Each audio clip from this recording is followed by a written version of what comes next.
As mentioned, my name is Lars Bo Kirkegaard, and I'm with Wärtsilä Ballast Water Management Systems. I'm General Manager for the product portfolio.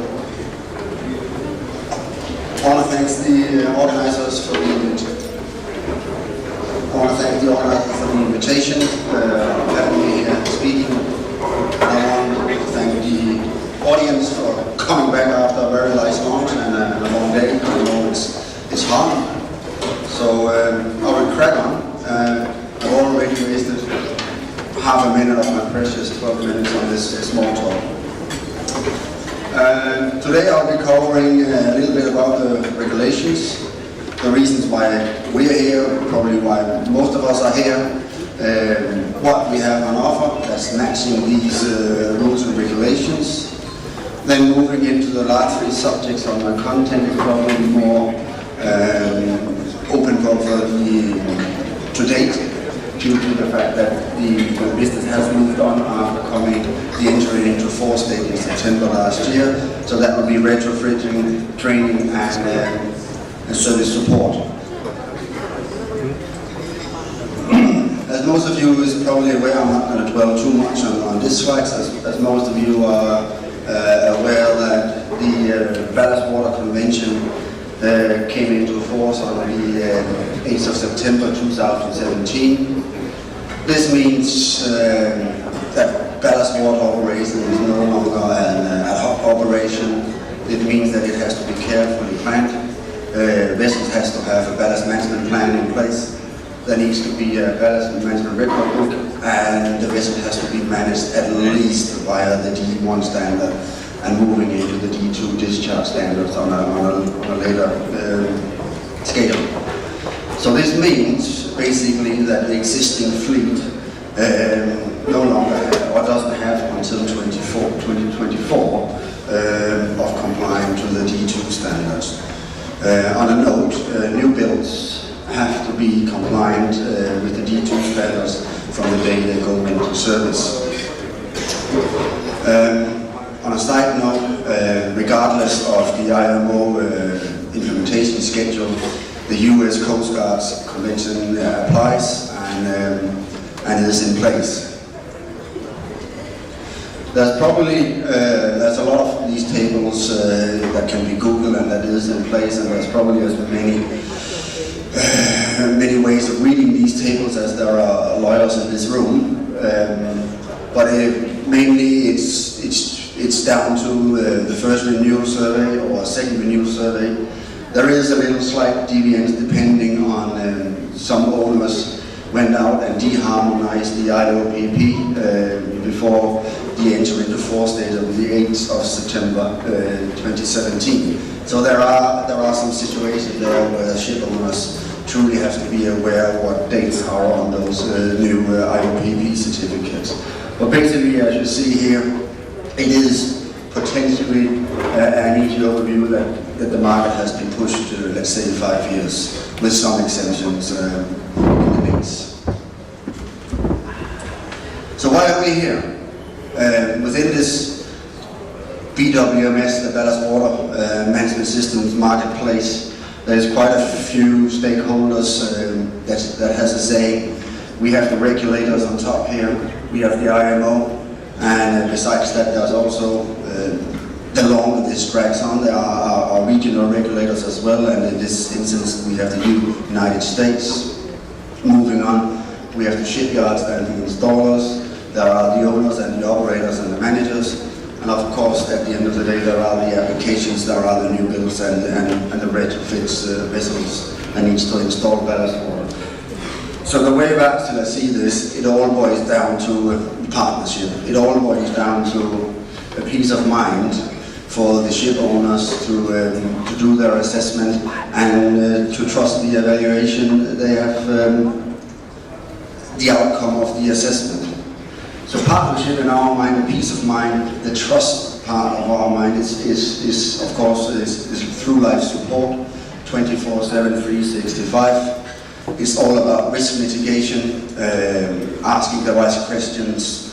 It's about type approvals, guarantees, reading the small prints that is on the type approvals when when owners and managers are doing their ballast water management assessment.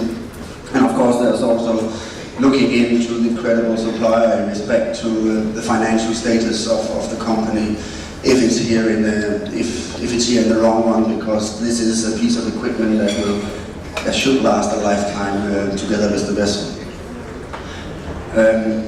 This applies on a global scale, so of course also being a global service provider helps a lot during the assessment. Technology choice. Not one technology fits all vessels, so it's a good idea to look at one's fleet, one trading pattern, and also to look at what technology fits the profile of the company. Knowledge sharing. Yes, there are a lot of players and a lot of makers in this market. Some doesn't have a marine pedigree. Wärtsilä, where I'm from, has a long history, a long lifetime of marine experiences, which we trust is a vital part of the partnership and giving owners a peace of mind. Moving on to how we tailor our involvement with our customers, not forcing ourselves onto the customers, figuring out the needs of ship owners and how we can be a part of the value chain for each individual customer. So what have we developed? What have we developed in regards to the rules and regulations that was forced upon us? So at least we have met the minimum requirements of those rules. We went out, as just on the slide before, on the technology choice. We have two technologies in hand. We have the UV system and an electrochlorination system. Both technologies are IMO-type approved. They have AMS certified. If we move on with the UV system, what's probably in everybody's mind, where are these systems in regards to US Coast Guard type approval? The UV system has done land-based testing, is completed, environmental testing is completed, and right now as we speak, we are doing the seaboard trials on board a bulk carrier, and that 6 months period as the seaboard test takes, we started that stopwatch on the 14th of November. So we are also closing in on the final testing on board for seaboard testing. For the EC system, we have done land-based testing quite a while ago. Environmental testing is done. We have done seaboard tests, which is completed. We were partnering up with Maersk Tankers, and that is completed. So all we are now doing together is the land-based facilities, the LI, the IL, sorry, DNVGL. We are doing our documentation package, and when that is hopefully done and dusted by the end of this month, we will submit our applications to US Coast Guard, and hopefully within Q2 we will receive US Coast Guard type approval for our EC system, and for the UV system we might move into Q3, late Q3 for US Coast Guard type approval. Again, not one technology, not one system fits all vessels. This is just a snapshot of one of the quick assumptions that can be done in the ballast assessment, looking at the representative pumping rate, and from that we can choose and see that it's true. Not all technologies are equally suited, and for each vessel, a bit like horses for courses that was mentioned in an earlier presentation today. Retrofit services. For those of you who were still awake on the last presentation by my good colleague Ole Johan as rubber expert, this is pretty much the same slide. That's because we are tapping into Wärtsilä Services, an organization of 11,000 people who are able to support us as a business line, but also as a customer on these EPC processes that our customers hand: engineering, procurement, and construction. Again, we are able to tailor our approach to this, so the 4 aspects you see here: equipment only, site advisory, engineering, and installation. We can take the full part of that or small parts by parts. Wärtsilä Services is a project sales and execution organization which makes Wärtsilä one of the few vendors in this market that can offer a complete scope. I can see here that my time is running short, unfortunately. We have within Wärtsilä and many other makers has this as well. We call it the 6 simple steps to compliance. And I'm not going to move deeper into these each individual. I'm pretty sure the organizers will forward these presentations to the audience, so you can have a look at home or at work what is said underneath these elements. Moving into a very vital part. This is equipment that will be policed. This is equipment that has to have a ballast plan and a record book.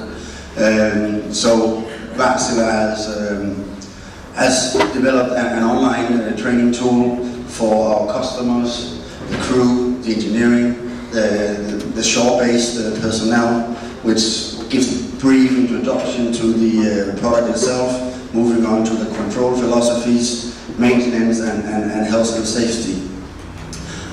One of the reasons I'm talking about policing and a vital part of having crew training, on the seats there were GREEN4SEA or Safety for Sea magazine, and I read in there that within US there will, if one of these ballast record books are being falsified, this could be moved in or be looked at as a 1 year in jail. So it's training and is extremely important in this case. That's online training, a more hands-on training. Wärtsilä Land and Sea Academy in Groningen in the Netherlands. There we have a full-scale UV system that for customers can come and have a look at if that is their preferred solution. On top of that we have an easy system, which also full-scale. These systems are actually the system that we use for IMO type approval at the land-based facilities in Copenhagen. So they are full-scale and they are not functional as such, but they are still control philosophies, and having a look and get a good feeling about the sizes and how it would fit into the vessel. Of course, training catalog is not just having 2 days out in joining it. There will of course be objectives and goals and targets for the crew to meet and to listen. On a final note, I can see my time is up. I want to keep it timely so everybody can move on. On a final note, support. This is definitely a slide that stands out from many other makers. These orange dots are not distributors or or agents in any sense. These are actually orange dots where we have service. We have service from Wärtsilä's certified engineers, 11,000 in total. Ballast trained personnel. The more installations we get, the more being trained. We are already now in 10 or 12 different countries, and this broad portfolio of trained personnel is definitely growing as we speak. Systems here says 170. It is a little bit larger number than that, but it's probably the same. So all in all, I would say that this sums up my presentation. And thanks for listening.